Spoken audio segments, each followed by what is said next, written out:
Chaque matin, c'est un plaisir pour l'émission Zénith sur Coloma de vous dire bonjour. Et le week-end spécialement, vous retrouvez encore une fois cette équipe composée de Konkou Berete, Fatou Fodeba Fadiga et de moi-même, Kadeka. Merci d'être fidèle au programme de la télévision nationale, mais surtout de cette émission Zénith sur Coloma, du lundi au samedi à partir de 11h30 et ce jusqu'aux portes de 12h50. 3 parcours différents que nous allons recevoir sur ce plateau. Aujourd'hui, dans cette émission, on commence bien sûr par... en fait, ce qui est bien dans l'histoire, c'est que je sais que pour la journée d'aujourd'hui, personne ne pourra se foutre de moi. Voilà. Essayer tu essaies un peu comme ça seulement.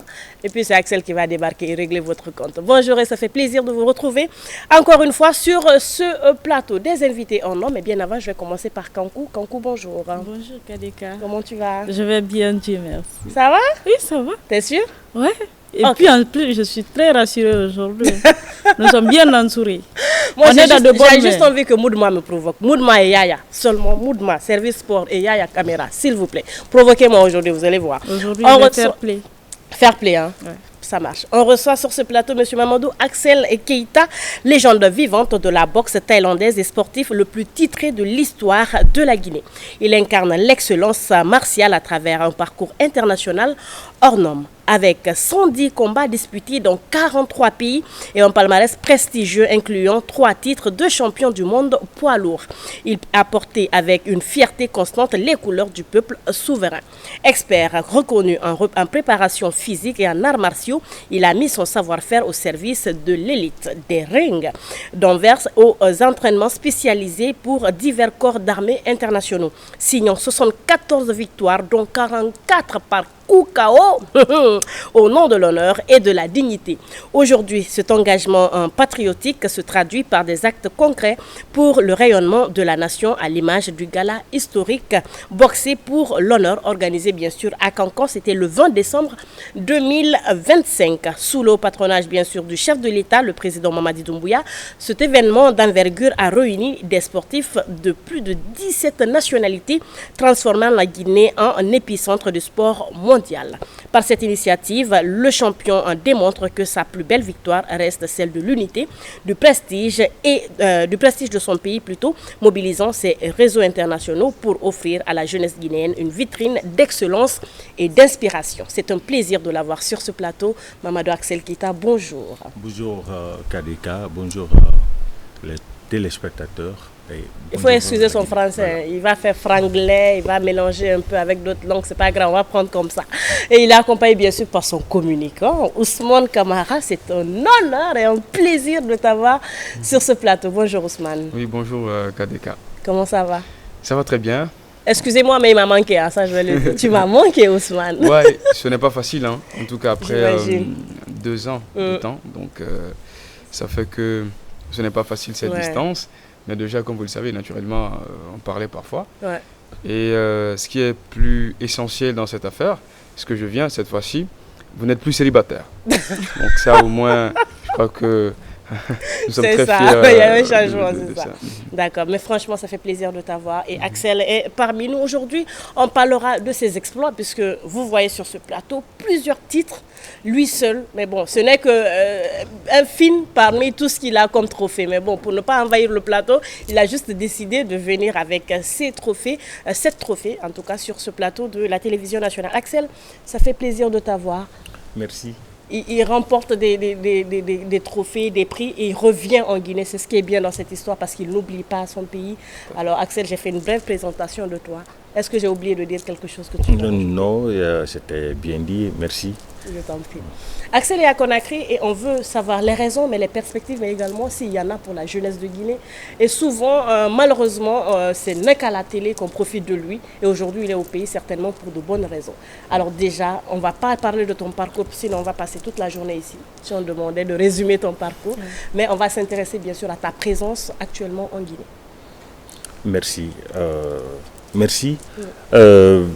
Depuis, je suis sorti en Guinée il y a à peu près 30 ans. Je n'ai jamais vécu ici depuis ma sortie de la Guinée. Je n'ai jamais fait deux mois en Guinée. D'accord.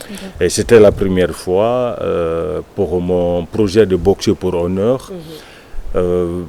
j'ai fait ça au mois de décembre. Pourquoi?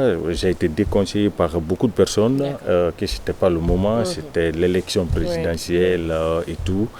Mais moi, j'avais un autre objectif. Boxe pour honneur, j'ai fait ça en Guinée jusqu'à Cancan. C'était ma façon de participer à les campagnes présidentielles à ma façon. Je suis sportif déjà de haut niveau. Pour moi, c'était la meilleure façon de le faire.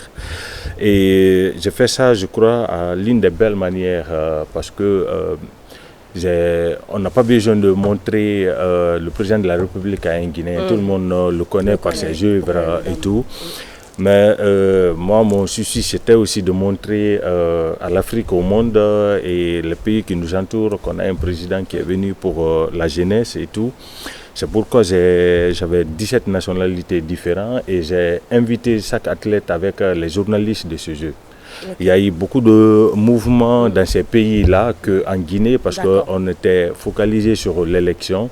Mais moi, je n'ai pas voulu aussi déjoliser cette allure qui était très bien faite d'ailleurs, l'élection. Et c'était aussi de montrer à les autres qu'on peut en avoir des élections en Guinée, que chacun va, voilà, qu'il n'y a pas de problème. C'est passé dans la quiétude, il n'y avait aucun souci quand même. Voilà, qu'il n'y avait pas de souci. Ici, on ne se jette pas des cailloux et tout. Et l'élection, chacun va créer à ses préoccupations. Et puis voilà. Parfait. L'idée, c'était ça et ça a réussi. À 47 ans encore, j'ai été champion du monde. Et cette fois-ci, sur ma terre natale, grâce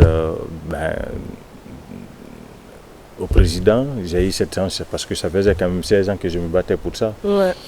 Et c'est pourquoi la ceinture, là, pour une deuxième fois, j'ai dédié encore ce petit bijou pour lui. Si j'ai la chance de le rencontrer, j'ai voulu vraiment le dédier, ces ceintures en le donnant. Pour moi, c'est un champion du monde. Après, j'ai envie de mettre un pied en Guinée, parce que la boxe, c'est fini. C'était le dernier et tout pour la route. Quand vous dites que c'était le dernier, c'est-à-dire vous ne ferez plus de combat? Déjà, à 47 ans, c'est un fou. Si vous avez remarqué le combat, mon entraîneur n'a pas voulu venir avec. Parce qu'à l'âge là, pour aller chercher une ceinture mondiale contre un cadet de 20 ans, c'était de la folie. Donc votre âge ne vous permet plus de continuer? Voilà. Oh, c'est dommage. Comme dirait ma grand-mère en bon malinké, dia est banal. C'est pourquoi on trouve, comment on appelle ça, les boîtes comment on appelle ça, les boîtes de miel là, dans la poubelle. C'est ça. Alors Kankou, tu as une question? C'était la fin, voilà. Oui, effectivement, Kadika. Ça fait 30 ans aujourd'hui, il n'avait plus remis pied en Guinée, si je comprends. Plus de 2 mois. J'ai jamais fait 2 mois ici.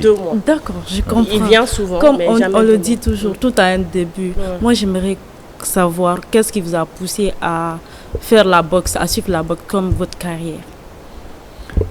C'est la question qui me vient souvent. En fait, moi, j'ai immigré très jeune en Europe.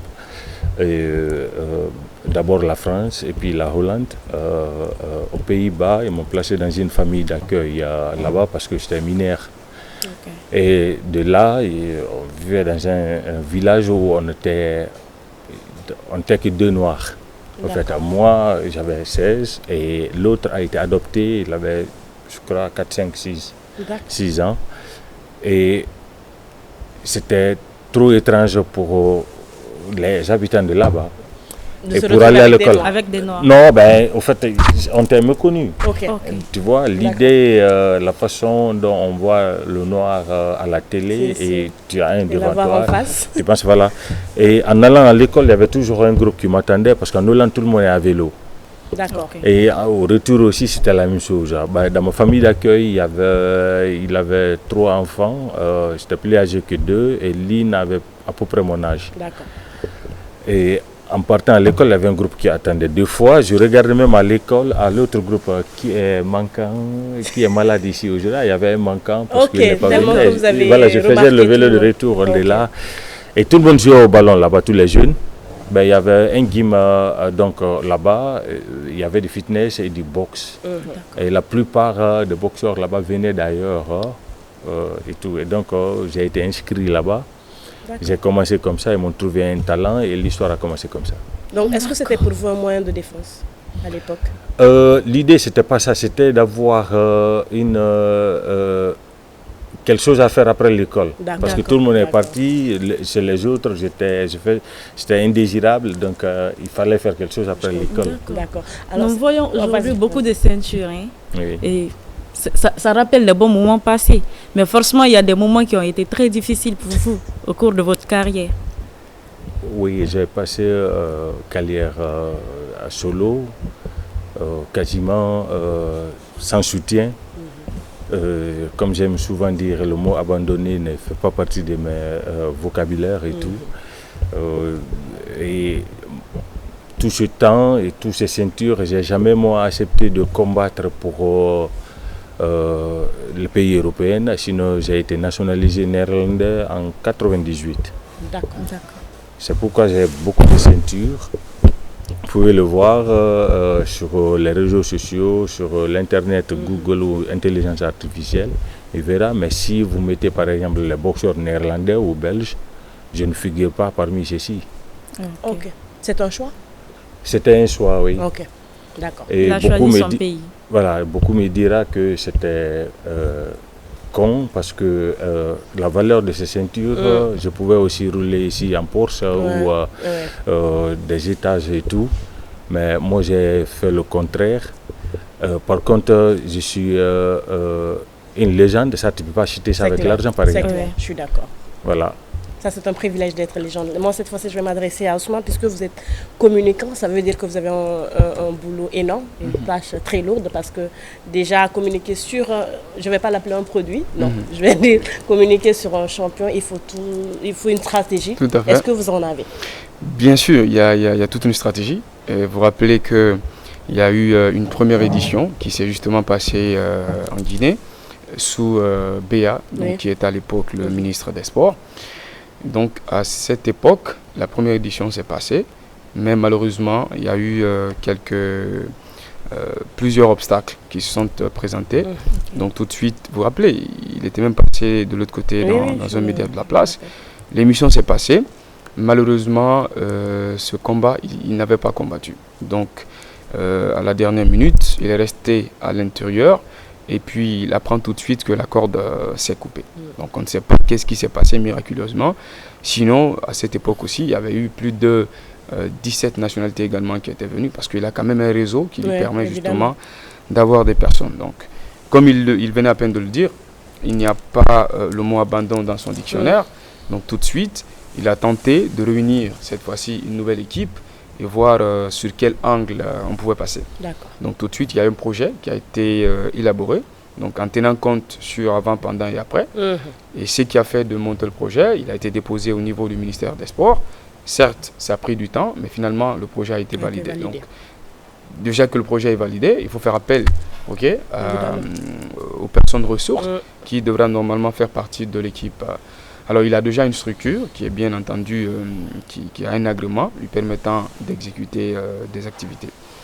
Donc, moi, il m'a contacté tout de suite. Il a dit, à l'époque, voilà, j'étais venu et je crois que tu étais là avec Adeka. Donc, je voudrais à ce que tu sois parmi l'équipe. Bah, j'ai dit, écoute, c'est vrai que je suis boursier d'État. Je suis en Fédération de Russie, donc à Moscou. J'ai dit, il n'y a pas de souci.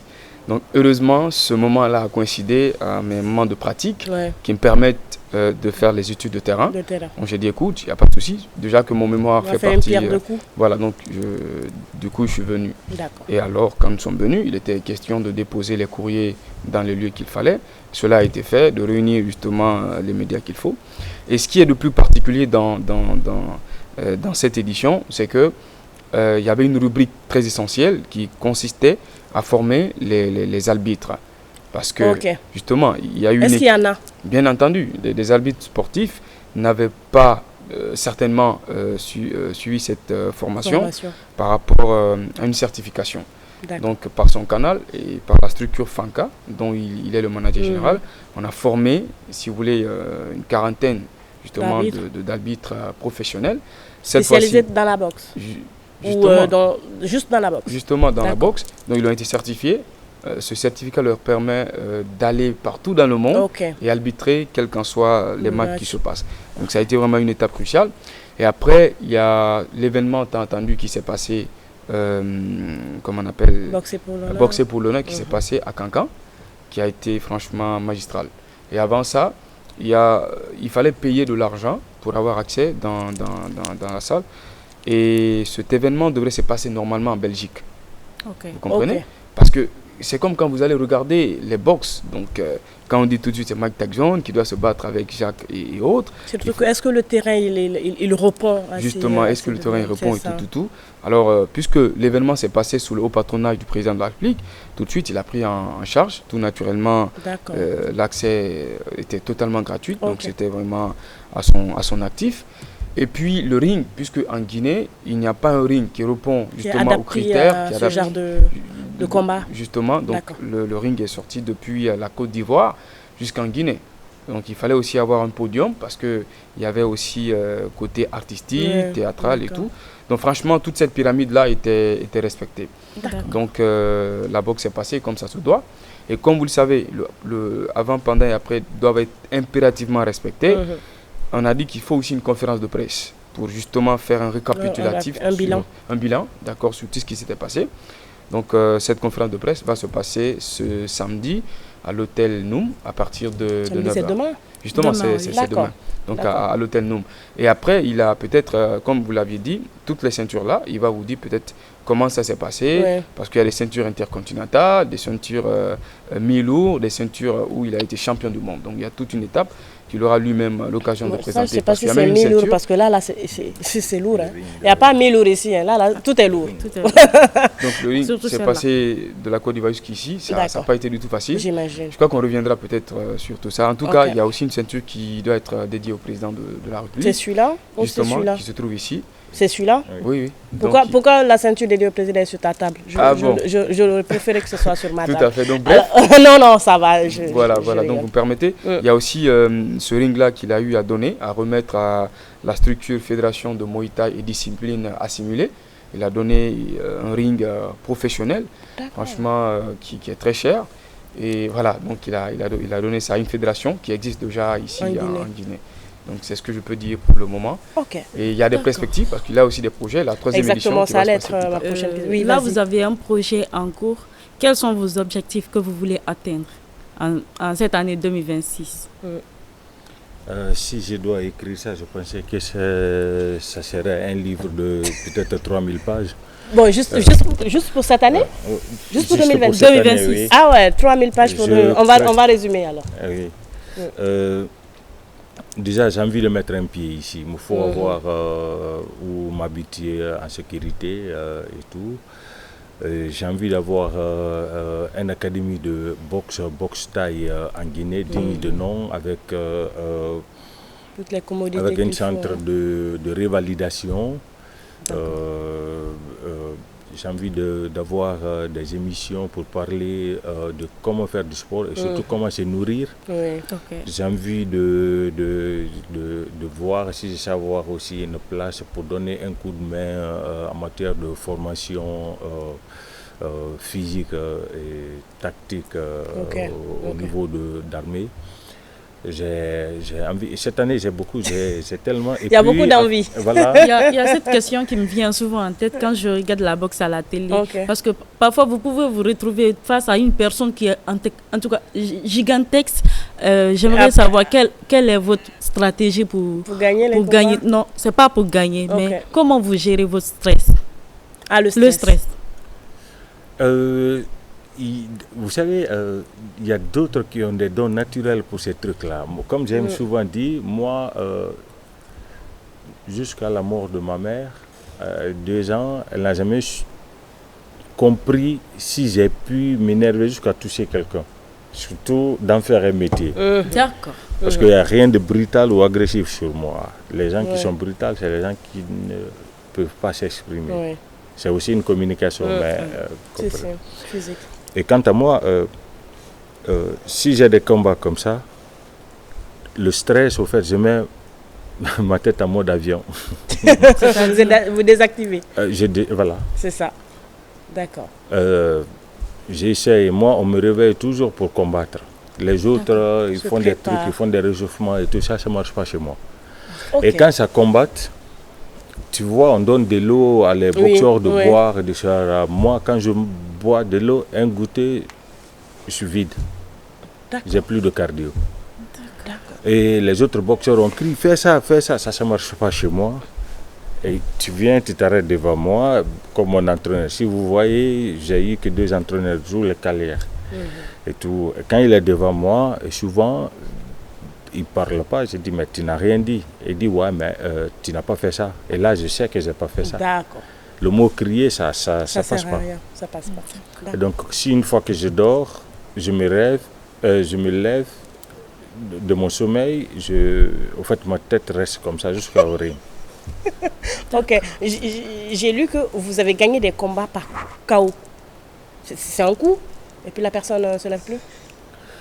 Oh, il y a beaucoup de KO. Okay. Il y a les KO techniques. Il est touché de telle sorte qu'il n'est plus apte de continuer de combattre pour sa propre santé. Il y a d'autres, tu coupes le courant.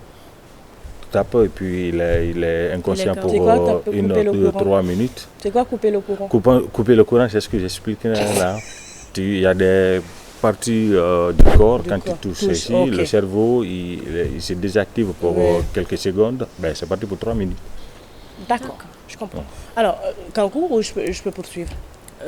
J'aimerais, parce que forcément il a un message à passer à la jeunesse guinéenne, parce que toute personne a des fans, hein? Surtout toute célébrité a une fan, des fans quelque part dans le monde entier. Aujourd'hui, quel est le message que vous aimeriez lancer à ces fans, à ces jeunes qui veulent devenir comme vous? Peut-être qu'ils hésitent encore, parce que c'est pas un combat facile, hein? C'est pas un métier facile. Hein? Si, tout ce que tu aimes, chacun est esclave de ce qu'il aime. Je suis d'accord. Donc nous, on ne voit pas les coups, mais on voit ce qu'on aime. Et c'est pourquoi c'est pas difficile. Là. Et le message que j'ai à passer pour toute la jeunesse, même pas mes fans de boxe, n'abandonnez pas vos rêves. La vie est très courte. Et laissez personne vous dire que c'est pas possible. C'est à Dieu seulement de dire ça à quelqu'un. D'accord. Poursuivez vos rêves. Ousmane, c'est vrai qu'il a parlé de beaucoup de projets pour cette année, mais il y a des projets à court, à long et à long terme. Est-ce que tu peux nous spécifier ces projets? Et comme vous l'avez si bien dit, il y a des projets à long terme. C'est comme par exemple Boxer pour l'honneur. Si vous voulez, c'est un héritage. D'accord. Qu'il soit là ou qu'il ne soit pas là, le projet il va continuer, il va perdurer. Ça sera par édition, c'est ça? Absolument, par édition. Et la 3e édition va se passer, Inch'Allah, à Zérékoré. Donc ça a été déjà dit. Avant de poursuivre, pourquoi vous délocalisez? Enfin, justement, c'est vraiment une stratégie. Et montrer que c'est vrai, la première édition s'est passée dans la zone spéciale, à Conakry. On part de Cancan à Zérékoré. L'objectif, c'est de faire justement le tour de la région, de toutes les régions administratives de la Guinée. Donc pour nous, c'est vraiment important et faire passer un message.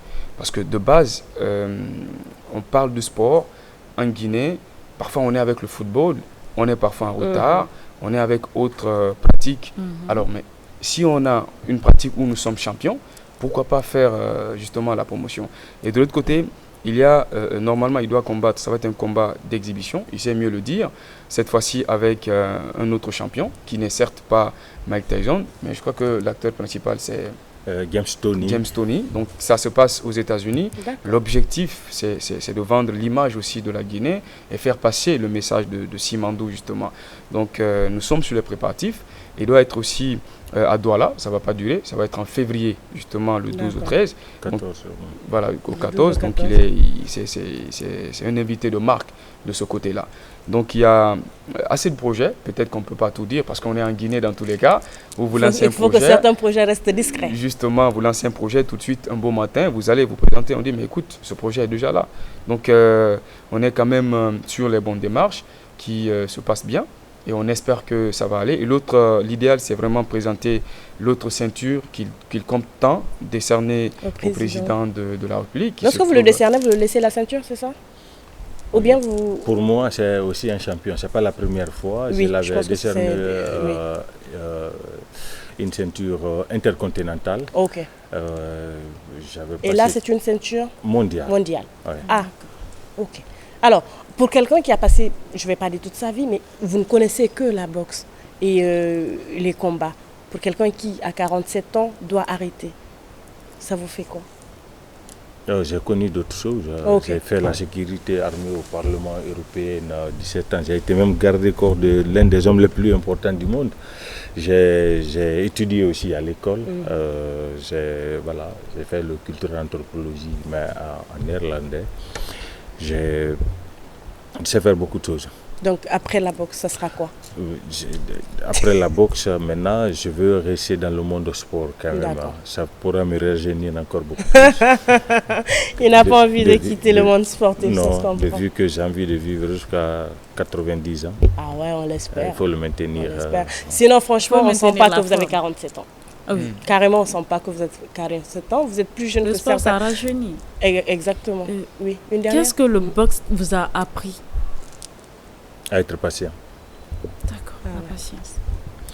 Vous savez, ici, quand on pense à un boxeur, c'est pourquoi j'ai mis des années pour avoir une femme noire à la mariée.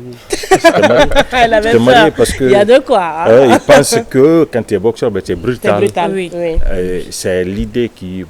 Et pour faire la guerre, les combats, le secret, je veux vous dire, à tout le monde, il faut être patient ou patiente. Même dans un match de boxe, dans les premiers 30 secondes qui suivent, moi je sais te dire qui gagnera. Et je discute souvent quand je suis en Guinée avec les gens. Je dis il va gagner, mais il se fait battre. Je dis ouais, mais c'est lui qui va gagner. Après il finit par gagner, il dit ouais, mais c'est parce que tu as regardé le combat. Non, le secret c'est la patience. C'est la patience. D'accord. Parfait, ça fait plaisir en tout cas. Hein. Donc, bonne chance, c'est ce qu'on peut souhaiter. C'est vrai que le terrain, il est neutre en matière de boxe, donc je pense que c'est déjà gagné. Bon, pas tout à fait gagné, mais bon, c'est jamais. Hein. On vous souhaite très bonne chance dans votre parcours. Avant de se quitter, c'est vrai que vous avez fait beaucoup de combats. J'ai juste envie que vous nous parliez de 3 combats qui vous ont plus marqué. Le premier, c'était en France, le festival mondial des arts martiaux à Bercy. D'accord. C'était mon deuxième combat professionnel contre Sidi Koné. Et ils sont venus à Paris et j'ai appelé ma tante, la soeur à ma mère. J'ai dit, écoute, je suis à Paris. Tu fais quoi? J'ai dit, j'ai un combat. Combat pourquoi? Tout le monde savait que je faisais de la boxe, mais ils n'ont jamais pris en considération tel. Parce que, me connaissant, on s'attend de tout, sauf ça.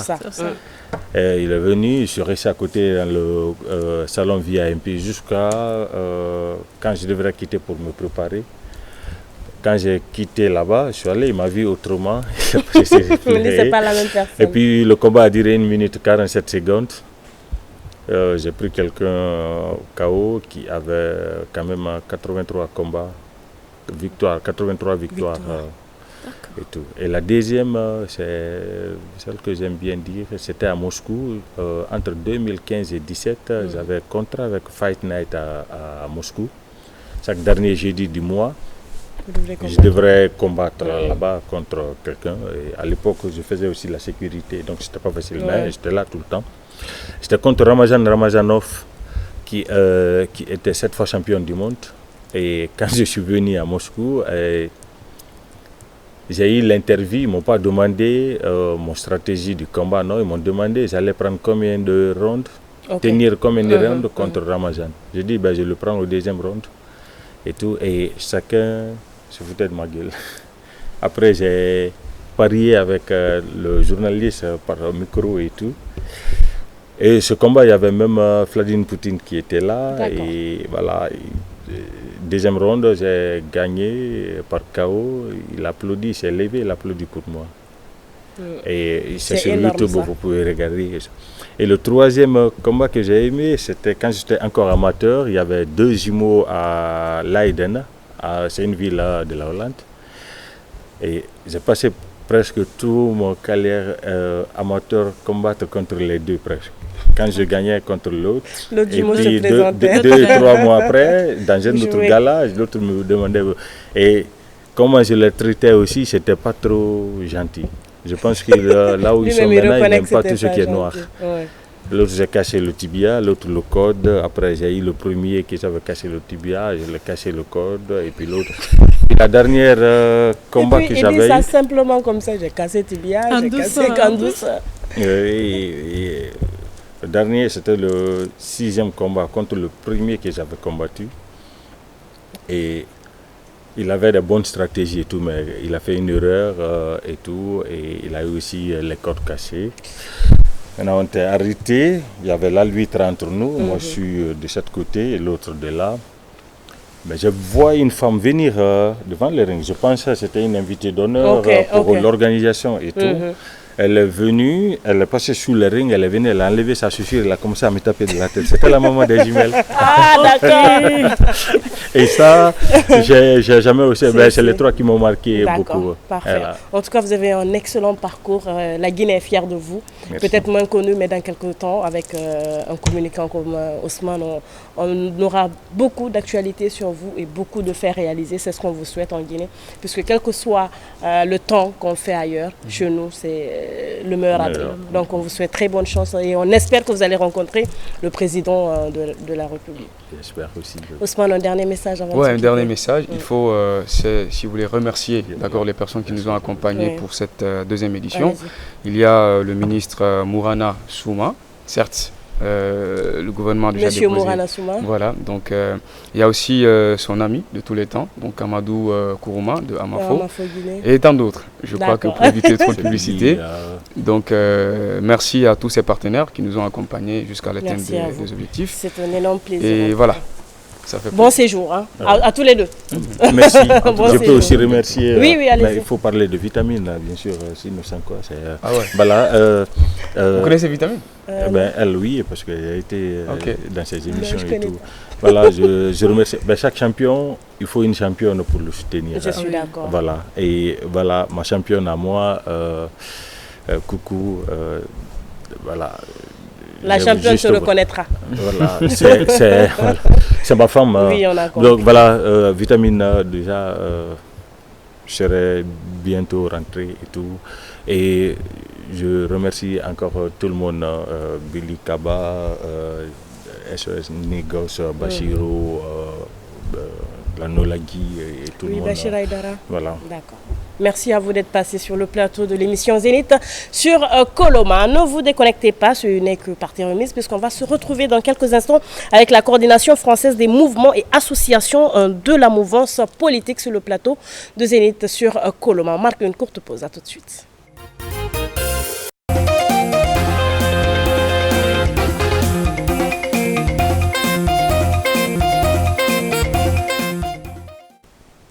Zénith sur Coloma se poursuit tout en souhaitant joyeux anniversaire à notre femme, voilà donc qui fête son anniversaire le 25 janvier du côté de New York aux États-Unis. Elle s'appelle Aminata Ba, c'est de la part bien sûr de son cher époux Monsieur Baldé, responsable équipement et logistique de la maison mère de la RTG. Donc Madame Baldé Aminatou Ba, nous vous souhaitons merveilleux anniversaire et plein de bonheur pour les années qui suivent. Nous recevons sur ce plateau Zénith sur Coloma la coordination française des mouvements et associations de la mouvance politique.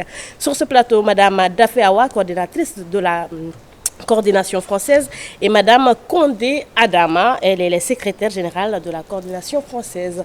Chère dame, bonjour. Bonjour madame. Bonjour. Rien n'est plus beau que de voir des dames à la tête d'une coordination. Bon, hormis, je ne suis pas féministe, je suis réaliste. C'est différent, je ne suis pas féministe, je suis réaliste. Merci Ça fait déjà. plaisir de vous avoir. Tout le plaisir est pour nous. Partagez. De se retrouver sur votre plateau ce matin. Belle par le visage, belle dans la tête, tu vois. C'est ça à la femme. Hein. Donc les femmes prennent déjà le plateau en otage. Donc les prochaines invités, s'il n'y a pas de femme parmi vous, JCA, vous ne passez pas. Heureusement, il y a une femme. Désolé pour vous. Non, heureusement, il y a une femme. Heureusement. En plus, est-ce que vous avez remarqué quelque chose ce matin? Allez-y. Sur ce plateau, nous ne sommes que des femmes à l'instant T. Rachel. Franchement, quel bonheur. Quel bonheur. En tout cas, des caméra-women aussi qui sont à la tâche. C'est vrai qu'elles sont dans l'ombre, mais elles font un excellent boulot. Et pour cela, chapeau les dames. Ouais. Ça fait plaisir encore une fois de vous avoir sur ce plateau. Bien avant, on ne va pas aller loin. Vous allez juste nous présenter déjà cette coordination. Alors, bonjour tout le monde. Bonjour. Je m'appelle Madame Dafé Awa. Je suis la coordinatrice des mouvements et associations pour le soutien de GMD en France. D'accord. Donc voilà. Et vous êtes la secrétaire, c'est ça? Oui, Madame Condé. Vous vous ressemblez. Je ne sais pas si c'est oui, c'est ma soeur d'une autre mère. Voilà. Alors déjà, présenter la coordination en tant que telle, comment est-ce que vous êtes parvenu à mettre cette coordination en place? Alors, tu me permets, ma secrétaire générale, voilà. Voilà, en fait, cette coordination, nous l'avons mis en place depuis le premier jour. Déjà, on a pensé, depuis pendant le mois de septembre, parce que moi, quand toute cette histoire s'est passée, j'étais en Guinée. D'accord. Donc, du coup, vous avez vécu? J'ai vécu réellement. Donc, j'ai vu tout ce qui se passait autour et tout. On nous invitait au palais en tant que diaspora. Venez vous inscrire et tout. Bah, j'ai vu qu'il y avait tellement d'engouement. Et je suis retournée en France parce que j'avais plus beaucoup de temps. Et entre autres, il y a eu beaucoup de temps qui se sont écoulés. D'accord. Et puis, bref, cette histoire est venue, fin de transition et tout, cette histoire de mouvement et soutien et tout. Je me suis dit, on peut faire quelque chose. Voilà, en tant que présidente d'une association Femmes Espoir du Monde, je suis déjà passée ici d'ailleurs. Voilà, donc vu que j'ai l'habitude de faire ce genre de trucs, je me suis assise, il y avait des petites sections, des mouvements partout. Et 2 ou 3 personnes se réunissent, 10 personnes. Nous sommes mouvement, voilà. J'ai vu que ce n'est pas tout à l'honneur du général. Je dis non. Et si on veut être crédible, si on veut faire quelque chose, si on veut soutenir, il faut qu'on se réunisse. Parce que seul, on ne peut rien. C'est clair. Il nous faut vraiment être ensemble pour pouvoir supporter quelque chose avec une telle ampleur. Et je me suis mis derrière mon petit ordinateur, j'ai commencé à écrire des idées qui me passaient. Et puis après, je vague, et puis je reviens, j'écris.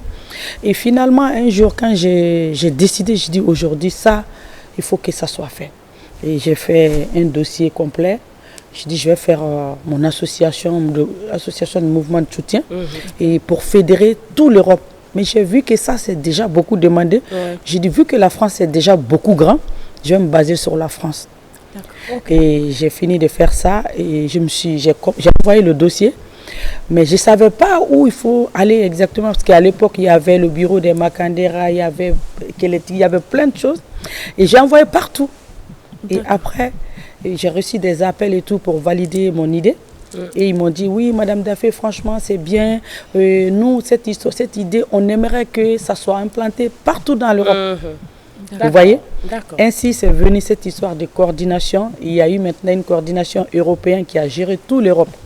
Parce que ça a commencé par moi, en fait. Par nous, je vais dire. Donc, du coup, après, nous, on a commencé à structurer les mouvements, les associations. Je suis allée vers eux. Ah, excusez-moi, franchement, je veux faire partie de votre mouvement. Est-ce que c'est possible? Parce que ceux qui m'acceptent, je dis, voilà, je vous explique que j'ai mis une fédération en place. Est-ce que vous voulez bien faire partir pour bâtir quelque chose de bien pour le général, vu qu'on est dans le même esprit. Donc c'est une façon de fédérer tout le monde. Exactement. Il y en a, ils ont accepté sur le coup. Il y en a, ils n'ont pas accepté. Ceux qui n'ont pas accepté, du coup, les premiers, on a eu 60 et quelques. Donc j'ai mis une formulaire en place. Je me suis fait une base de données. Franchement, aujourd'hui, je parle, mais ça n'a pas été facile.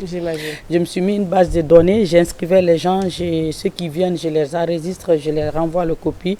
Et j'ai fait une copie. J'ai vu que c'est compliqué, j'ai fait une copie automatique de leur enregistrement pour qu'ils puissent le recevoir. Finalement, quand on a été beaucoup, on a commencé à mettre le bureau en place. Et une fois le bureau a été mis en place, le travail a été encore moins pénalisant. Donc, on s'est mis... Parce que les tâches étaient partagées. Voilà, des soutiens. Voilà. Moi, j'aimerais savoir comment vous avez constitué le groupe. Voilà, le groupe a été constitué. Et quand les mouvements se sont enregistrés à mon niveau, je me suis dit, il est moment de responsabiliser ces présidents du mouvement. Je les ai fait responsabiliser tous ces présidents. J'ai mis un bureau et j'ai donné... Ils se sentent importants et considérés. Exactement. J'ai confié une tâche à chaque mouvement. Vous donnez 2 personnes ou 3 personnes pour qu'ils soient dans le bureau. C'est comme ça, parce que ça montre aussi l'importance et l'avantage d'un travail de groupe. Parce que c'est un travail collectif qu'on a fait. C'est vrai que l'idée, je suis porteur, mais je n'ai pas fait toute seule. La coordination n'est pas le travail d'une seule personne. Parce qu'on a fait un grand... travail là-dessus Imaginez les 14 régions de la France, comment c'est difficile de sillonner la France. On a mis des caravanes en place, on a fait des déplacements, on a d'autres coordinateurs. Parce qu'on a mis plus de 3 coordinateurs. Parce que ce n'est pas possible d'être une seule coordinateur triste en France. Il y a 14 grandes régions, tout le monde connaît la France. Justement, vu que dans les débuts, il y avait certaines personnes qui avaient du mal à adhérer au groupe, et comment vous êtes parvenu à les convaincre? Parce que seulement, c'est pas facile de gérer une seule personne, à plus forte raison, beaucoup de personnes. Comment, avec les désaccords et tout, comment vous êtes parvenu à les calmer? Franchement, c'est une très belle question, parce que moi, je suis une personne de tempérament chaud, et je m'embrouillais tout le temps avec les gens. Mais j'ai eu un conseiller aussi qui a su vraiment me conseiller, qui m'a dit Doma, parce que mon diminutif c'est Doma, il dit Doma, tu fais un bon travail, mais je vais te conseiller d'aller tout doucement, parce que si tu prends comme ça, c'est vrai, les gens ils veulent venir, mais ils auront peur. Ils ont peur et ils se reculent. Pourquoi? Parce que ils se disent, est-ce que j'aurai ma place? Alors j'ai appelé on a mis une plateforme en place, on a fait une réunion et qui aide à lever. Justement, ma prochaine question c'était pour elle. C'est quoi votre rôle en tant que secrétaire dans la coordination? Bon, moi, mon rôle de secrétaire dans la coordination, d'abord c'est rassembler les gens, surtout l'information, comme ce qu'elle a su bien dire. Parce qu'elle ne peut pas faire tout. Tout ce qu'elle faisait, on le faisait ensemble avec les autres personnes, dans la transparence. Au niveau de la communication aussi, j'étais beaucoup là. Par exemple, j'étais en contact avec ces associations, les mouvements qui ne voulaient pas adhérer. Du coup, ils avaient des problèmes, ils voulaient savoir est-ce qu'ils auront leur place dans la coordination. Est-ce qu'ils ne seront pas oubliés? Mais qui ne seront pas oubliés. Du coup, j'étais là pour leur expliquer le but de la coordination. C'est pour leur aider aussi de se faire voir les idées aussi qu'ils ont, le partage. Quand il y a par exemple, ils ont des sorties ou des fêtes, nous sommes là pour eux, pour leur accompagner dans les projets aussi, parce que le gouvernement, le président, il ne peut pas voir tout. Mais si la coordination est à la tête, du coup, nous sommes là aussi pour leur aider de leur quelles sont les activités? Tu veux marcher sur Madame? Vas-y, peut-être que c'est pas la même chose.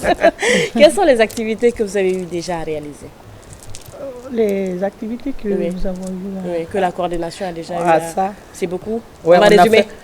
On a des images, peut-être on a ému de vous les passer pour que voilà, nous avons fait beaucoup. Il n'y a pas eu une seule activité en Europe, en France, là où la coordination française n'a pas mis pied. Et là où la coordination n'a pas assisté et soutenu moralement, physiquement. En tout cas, on a été là au centre. Personne ne dira le contraire, parce que tout est dans les réseaux. Quant au mouvement, ils ont su aussi nous donner notre place. Ils ont su nous donner notre place, notre importance en tant que coordination. Parce que dès qu'il y a un petit truc, dès qu'ils sont en panne, ils nous appellent. D'ailleurs, nous, on ne les lâche pas. On a été là parce que je suis quelqu'un qui est attachant en fait. Donc, je peux peser, mais c'est pour la bonne cause.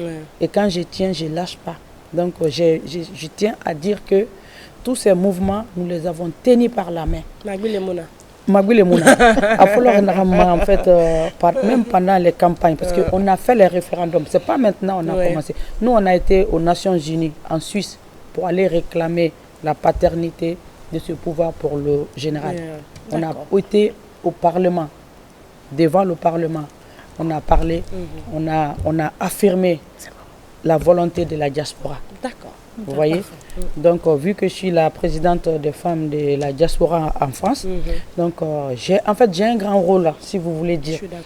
Mais une grosse responsabilité. Exactement. Parce que déjà, rassembler les femmes, c'est beaucoup de problèmes, c'est beaucoup de mésaventures.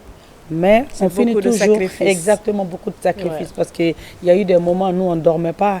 On passait la nuit ensemble, on se réveillait ensemble. On dormait dans nos fauteuils comme ça. Et aujourd'hui, ça paye? Ah, mais oui, ça paye parce qu'on est fiers. Quand on a vu le résultat. Son Excellence, le président Mamadi Doumbouya, à l'investiture, madame, tout le plaisir a été pour nous. C'est-à-dire, je sais que c'est le travail de toute la Guinée, mais nous, on s'est senti encore plus fiers. Pourquoi? Parce que ici, dès que vous mettez la musique, vous appelez les gens, ils sortent, ils viennent, ils vous applaudissent. Mais de l'autre côté, c'est pas pareil. De l'autre côté, c'est tout un travail de combattant. Donc, nous, on a mis vraiment le paquet. Les Européens, la France, ils n'ont pas...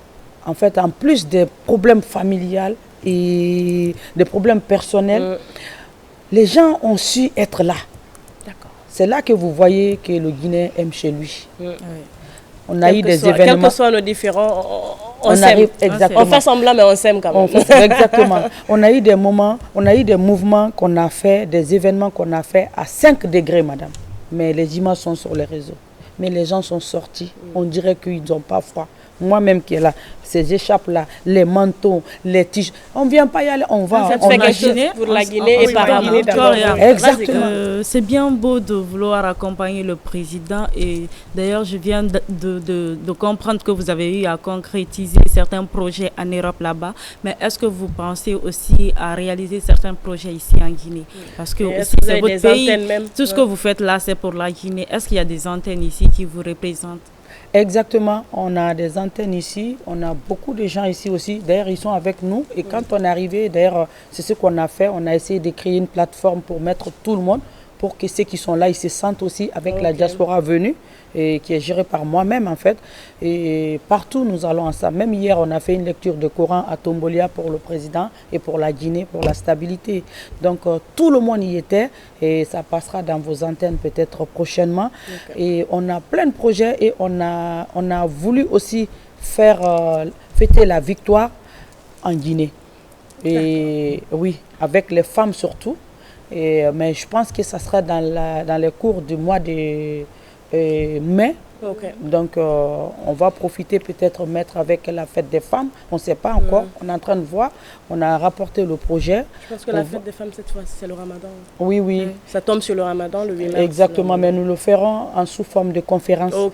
Donc pour que toutes les femmes se sentent, parce que nous en fait on est majoritaire femmes à soutenir dans la coordination. On a des hommes, mais vous avez bien vu quand on dit sortez, les 90,90 c'est des femmes qui sortent.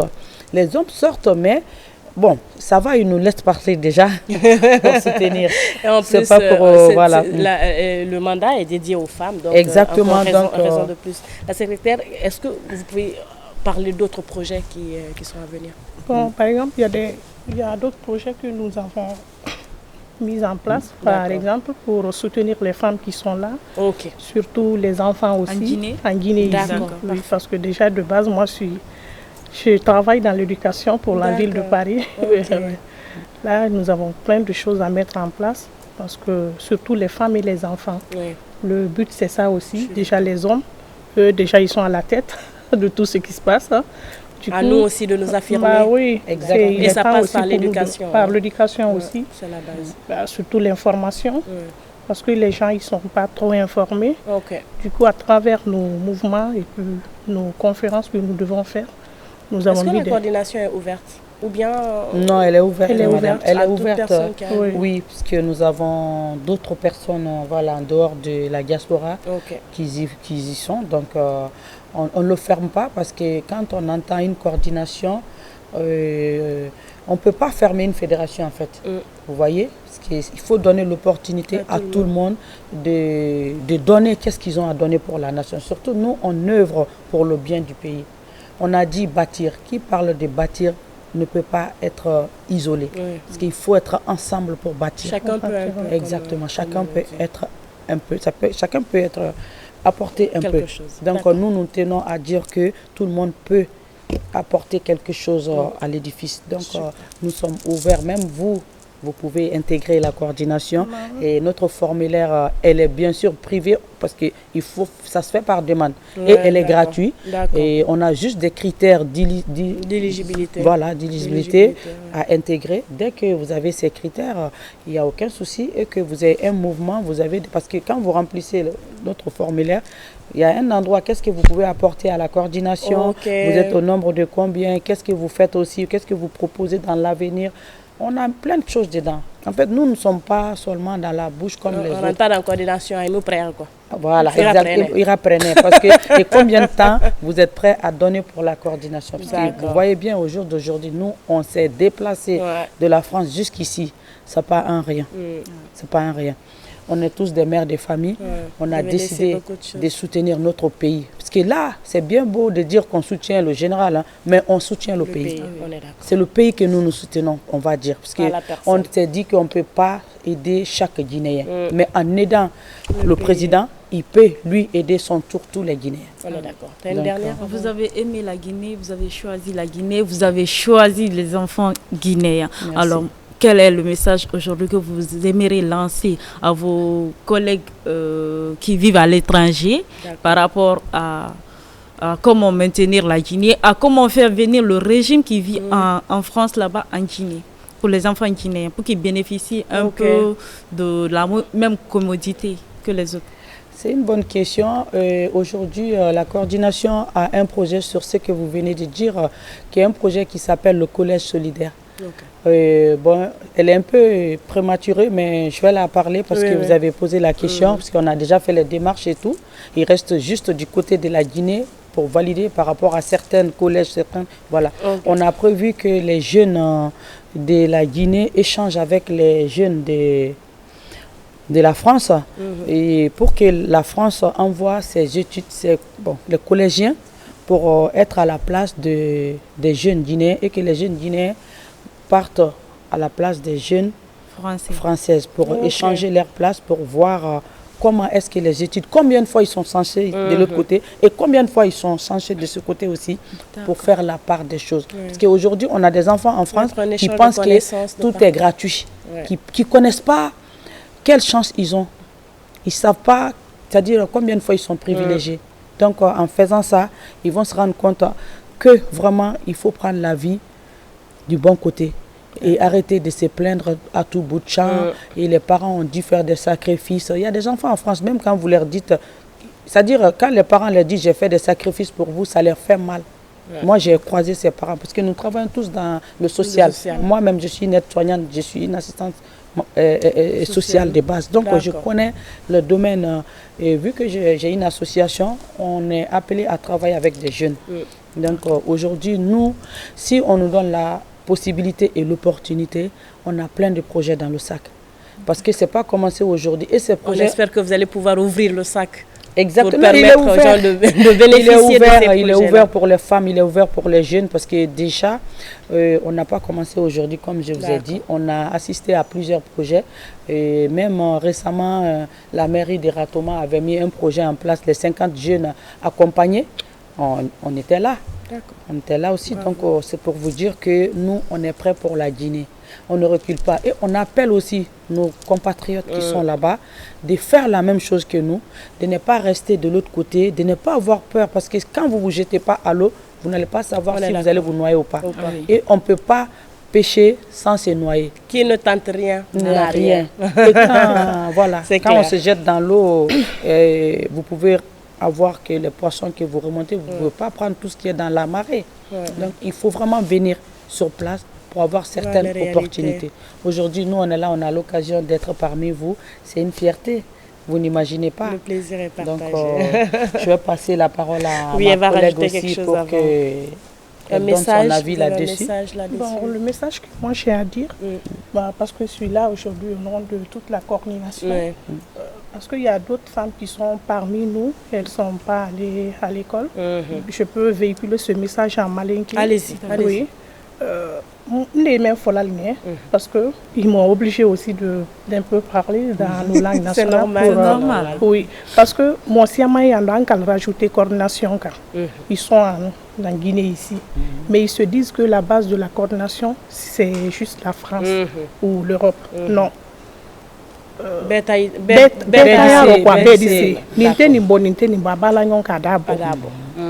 Ibrahim. Parce que mon siama il a fait qu'adhérer pour eux la coordination c'est autre chose. Les quarantaines il dit quarantaine de là. Bé place yaro. Moi de l'IMB, il y a un mouvement d'eau. Le président le dit dans les autres villes de la France. Allemand école là. Elles le savent. Elles peuvent placer un mouvement. École Temembeng. École Temembeng. La Jama yal bolo, Jama yal bolo. Ni ka ye Jama même al bolo. C'est là. Je parle au nom de ces femmes-là aujourd'hui, surtout Moussoul. Ntese Alberto Cité Alcacia. Ibrahim. Woro hadi mo meni yando. N'ali a fait ka coordination adhérée. La secrétaire, la coordinatrice yando. Elle a contacté, non ne fana contacté. Elle dit c'est adhéré là. Projet de lui non, on n'a pas fana non. Elle dit ça qu'il la projet de lui non. Elle te sait na même nan dit ça ma demena kal accompagner comme en ka fonya meka pour que vraiment il dina la problème dit. Elle dit c'est alma demena comme elle fana dit ça ma demena. Parce que est-ce que vous pouvez rapidement donner le contact s'il y en a ou la page Facebook peut-être? Oui, bah, notre page Facebook c'est Maguinée d'abord. Mais attention, c'est pas Maguinée, mauvaise Maguinée d'abord. Voilà. C'est la vraie Maguinée d'abord. Vous allez voir la femme et tout. Comment reconnaître? En fait, vous allez voir les photos des campagnes, des sensibilisations, des commentaires des personnes comme vous et moi qui sont voilà. Et notre TikTok aussi, on a aussi la diaspora féminin sur Facebook. Et on a la coordination aussi sur Facebook comme sur TikTok. Donc la coordination française, dès que vous tapez, même sur Google, je pense que vous allez la voir. Donc c'est pas compliqué. Et il ne faut pas surtout qu'ils aient peur. Nous faisons, on accompagne vraiment dans le vrai sens. On crée des logos pour eux, on peut leur faire leur statut puisqu'on ne paye pas, on fait de nos propres mains.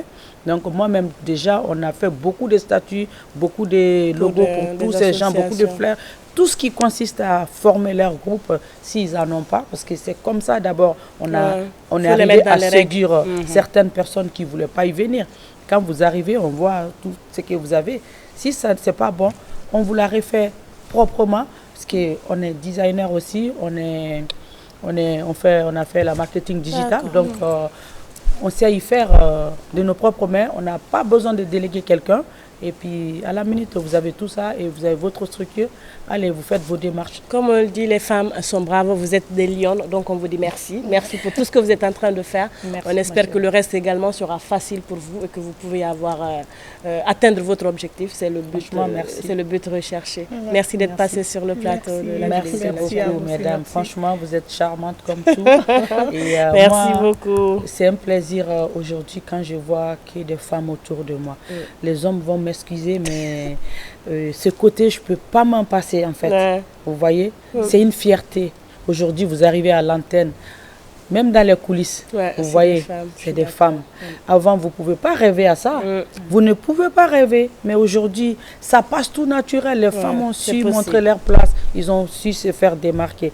Bravo à vous les femmes. Bravo à nous. Bravo à nous. Voilà, donc chers téléspectateurs, à présent on va recevoir la Jeune Chambre internationale et on parlera bien sûr des perspectives pour la mandature 2026. Et pour cela, nous allons recevoir Mabinti Camara, présidente de la Jeune Chambre internationale Conakry Lumière. Et bon, malheureusement c'est un homme, mais c'est pas grave, on va l'accepter. Ce sera M. Mamadou Diallo, président de la Jeune Chambre Conakry Renaissance. Une courte pause, à tout de suite.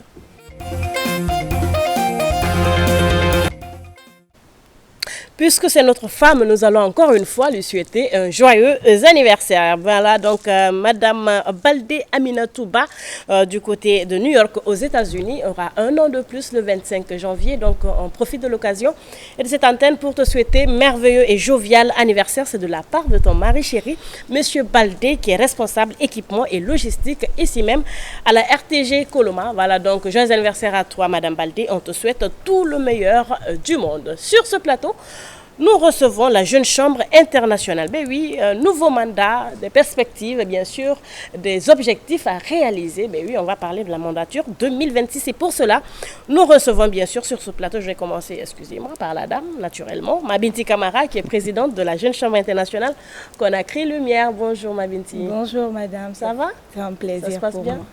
Super. Bon, Mamadou. Oui. On va t'appeler Fatmata Binta. Comme je veux.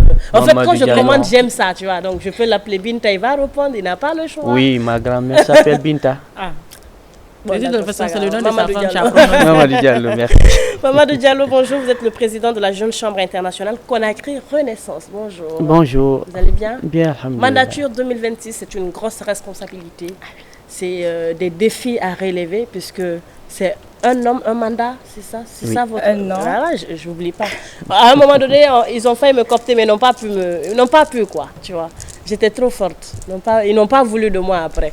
Ah, pourquoi? Oui. Ah, je ne sais pas pourquoi la jeune femme n'a pas voulu de moi. Pourtant, on prend tout le monde. Je sais, mais je vous ai effrayé quelque part. Non, je rigole.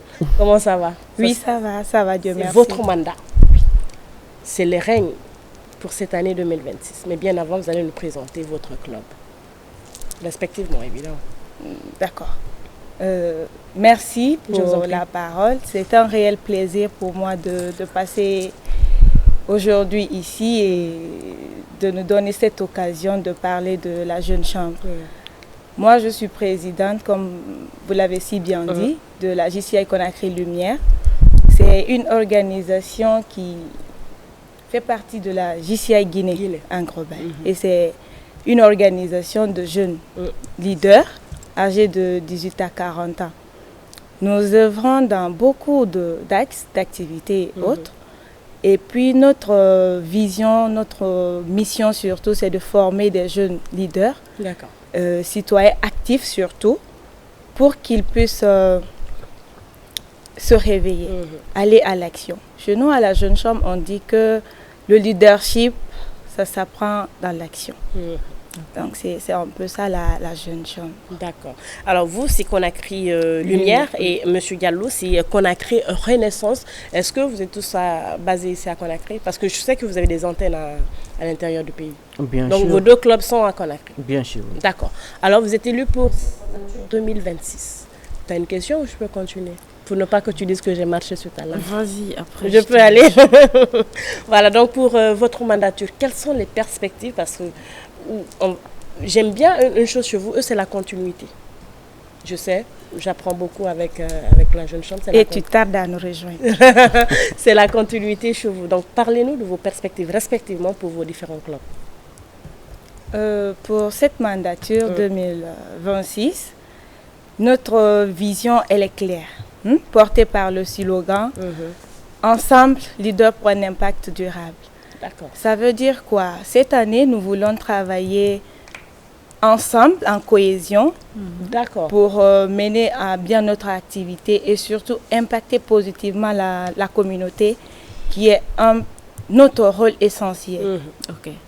Donc cette année, pour 2026, il y a des projets, comme vous l'avez dit, c'est une continuité, et on a des projets phares qu'on ne va pas cesser de réaliser puisque ça a un impact positive sur la communauté. Je veux parler là du projet COP, qui est un projet phare de lumière, qui a pour objet d'orienter et d'outiller les jeunes guinéens, les jeunes membres surtout, à orienter, à savoir qu'est-ce qu'il faut après l'université. S'orienter surtout en prenant en compte nos réalités de la Guinée. Donc, un coaching, une formation que nous faisons à tout moment. Ça doit être la 3e édition maintenant que nous faisons. Après, il y a un projet aussi qu'on réalise chaque année. C'est le don de vivre qu'on appelle Sunarati, qu'on réalise à chaque mois de Ramadan. Oui. On donne des dons à des familles qui sont nécessiteuses. On fait des prières et puis voilà, il y a tant d'autres projets pour ne citer que cela, pour ne pas monopoliser la parole. Je vais laisser mon homologue parler aussi. Ok, merci. Encore, bonjour. Comme elle a si bien dit, nous sommes de jeunes leaders, entrepreneurs, âgés de 18 à 40 ans. En Guinée, ici, nous avons maintenant, on a 12 organisations membres réparties dans le pays. Et comme tu es informé déjà, elle, c'est de la Lumière et ils sont de la commune de Ratoma. Et nous, Renaissance, nous sommes affiliés à la commune de Matoto. D'accord. Pourquoi la Lumière, la Renaissance? En fait, pourquoi c'est pas le même nom? C'est pas le même club? Justement, ils font tous partie pas de le même la nom. grande jeune Si chambre. c'est la Jeune Chambre internationale de Guinée, et à son sein a des organisations locales membres. D'où vient le nom Lumière, Renaissance. Aujourd'hui, nous deux nous sommes là. Je pense il y avait deux autres qui sont passés, à l'occurrence du Luders et Excellence. Voilà, il y aura d'autres encore, ils sont là, ils viendront, Inch'Allah. Donc c'est comme ça, nous sommes répartis. Tout ça, c'est pour bien impacter et s'implanter et apporter notre soutien, notre contribution pour développer la jeunesse guinéenne partout où nous serons pour que nous puissions se démarquer. D'accord. Vu que c'est un an, un mandat. Un an, un mandat. C'est ça. Avant votre venue ici, tous les deux, il y avait d'autres présidents à la tête. Alors, est-ce que vous avez pensé à un peu changer les projets? Parce que l'autre peut vouloir faire ceci et vous, ça doit pas normalement être continuel. Vous pouvez changer parce qu'il y a beaucoup de projets qui doivent être mis en place. Il y a, par exemple, elle a parlé de l'orientation des jeunes à choisir la filière après l'université. Est-ce que vous avez rajouté quelque chose ou bien vous avez suivi seulement le chemin des autres? Est-ce que vous avez des projets différents? Ce qu'elle veut dire. Oui, différents. Pour vous éclairer un peu, c'est vrai qu'il y a beaucoup de locales. Mais chaque local a son plan d'action qu'il réalise. Ça ne veut pas dire que Lumière a tel projet COP, Renaissance aussi fait la même chose. Renaissance aussi a des projets qu'il réalise pendant l'année, parce qu'on a tous un plan d'action, ainsi de suite pour tout le monde. Il y a des projets qui vont aller dans le domaine individuel, il y a des projets qui vont aller dans l'impact communautaire, c'est-à-dire pour la communauté. Il y a aussi des activités, des projets qui seront dédiés seulement à l'entrepreneuriat et autres. Donc chez nous, tu vas voir, peut-être pas chez moi il y a COP, chez lui tu vas voir il y a la sensibilisation, etc. Il y a le reboisement. Alors, tu veux qu'il détaille chacun ses projets? Ce sera plus simple, d'accord. Tu gardes le projet pour votre mandature 2026. Vous savez, nous ensemble, nous sommes organisés de sorte structurée. Il y a 4 domaines d'opportunités. Il y a le domaine individuel, c'est-à-dire développement de compétences. Il y a le domaine communautaire, il y a le domaine internationalisme, il y a le domaine business entrepreneuriat. Donc chaque domaine regorge des vice-présidents. Vous voyez? Donc chaque domaine, il y a des projets. Par exemple, le domaine international, le domaine individuel, développement personnel, c'est-à-dire c'est un domaine là où seulement il y a des projets de formation. De formation, de développement de capacité, de renforcement de capacité plutôt. Il y a toutes sortes de formations là-bas qui va permettre aux jeunes de se démarquer partout où ils sont dans la société. Vous voyez? Donc, dans le domaine business entrepreneuriat, comme le nom le dit déjà, il y a des entrepreneurs, c'est-à-dire il permet aux entrepreneurs au sein de l'organisation de se réseauter entre eux, d'avoir des coachings pour avoir de portes de rentrée pour des financements. C'est-à-dire, la jeune chambre met des outils à ta disposition qui te permettra de développer tes compétences. D'accord.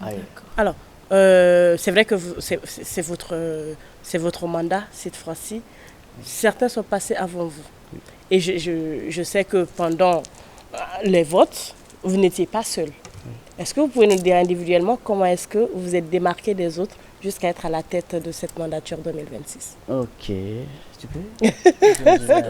Ça vous concerne, vous deux? Oui, la question c'est pour tous les deux. Vous savez, c'est ma chérie. Ah, c'est ça. Voilà. Vas-y, tu peux commencer. Donc, vous savez, c'est nous et il y a les échelons.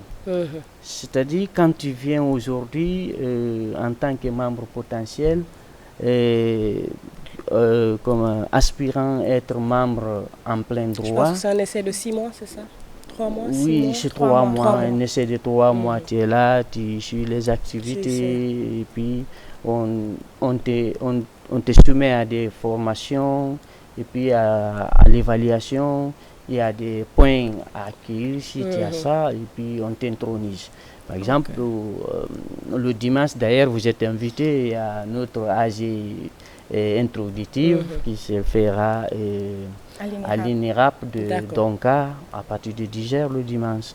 Et nous sommes en synergie, nous deux. Voilà, donc quand tu viens, dès que tu viens, tu sauras toi-même tracer ton chemin à suivre. Ta carrière. Merci pour le mot. Vous voyez, donc dès que tu viens, tu commences par être un directeur de projet. Ok. Voilà, directeur de projet, de là. C'est des étapes. Voilà, c'est des étapes. Il y a tellement de postes là-bas. Il y a directeur de projet, il y a vice-président individuel, vice-président communautaire, comme j'ai si bien dit. Vice-président entrepreneur. Voilà, donc c'est à toi de voir. Il y a secrétaire, trésorier, conseiller juridique. C'est-à-dire c'est structuré de sorte que... Chacun trouve son compte. Justement. Voilà. Par exemple, moi, quand je suis venue, on m'a intronisée. J'ai commencé ma carrière en tant que secrétaire générale. D'accord. Vous voyez? Après cette année, je suis passée en tant que vice-présidente business et entrepreneurial. Ok. Ainsi de suite. Ainsi de suite. L'année suivante, je suis passée comme vice-présidente exécutive. Okay. Ça, c'était en 2025.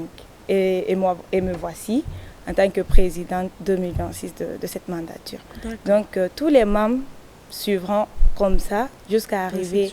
Oui, il y a d'autres qui sont là aussi, ils ne voudront pas forcément le poste de président. Voilà, suivre une carrière. Ok.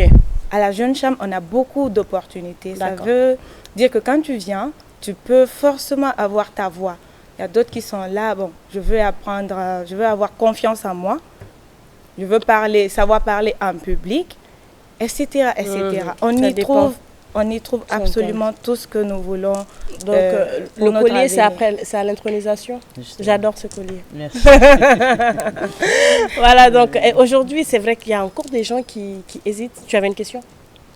Bon, moi, c'était le message qu'ils avaient à passer à ces jeunes aujourd'hui. Oui, ça va être dans les deux sens. Oui. Ils sont hésitants.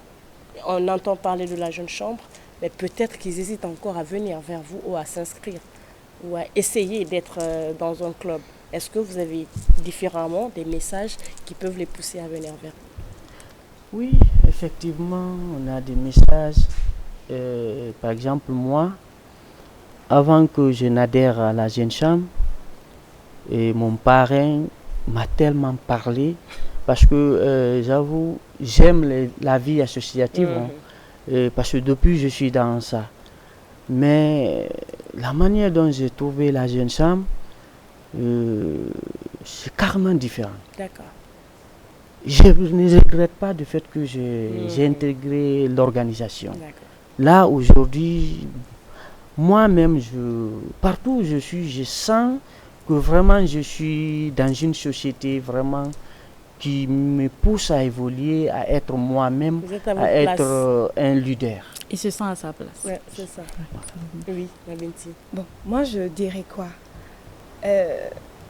Les jeunes d'aujourd'hui, je suis jeune, donc ça veut dire que tout le monde peut avoir sa chance. Oui.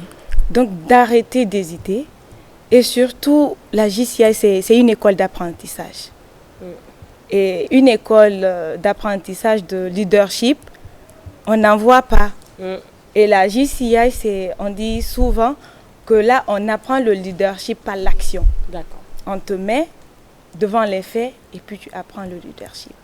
Si les jeunes de maintenant, ils veulent avoir cette confiance en eux, à trouver leur voie, je pense il n'y a pas d'hésitation à faire. Il faut foncer. Il faut foncer parce qu'aujourd'hui, il faut qu'on soit acteur du changement de notre communauté. Et c'est surtout la base, c'est ce qui doit nous amener à participer à des ONG, à être là pour notre communauté et surtout pour soi-même. Parce que nous apprenons beaucoup. Ce qu'on apprend, c'est pour nous. Oui. Ce n'est pas pour Paul ni pour... Ça reste. Et ça ne se paye pas. Ouais, je suis d'accord. Rapidement, vos perspectives pour cette année 2026. Ok, nos perspectives pour 2026, moi, Renaissance, par exemple, s'inscrit dans une vision de consolidation, d'innovation, de rayonnement. D'accord. Il vise à renforcer la cohérence, l'engagement des membres.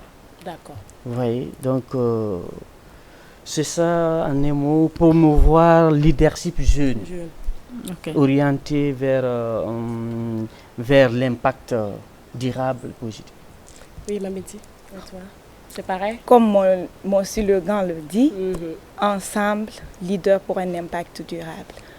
Cette année, nous voulons travailler ensemble dans la cohésion pour promouvoir le leadership jeune surtout, et ensuite mener des actions sur le terrain pour un impact durable pour notre communauté. Parfait. Bonne chance pour cette mandature 2026. Merci. Vous n'avez que cette année, donc c'est à vous de prouver de quoi vous êtes capable. Oui. Puisqu'après cette année, Ah oui, oui.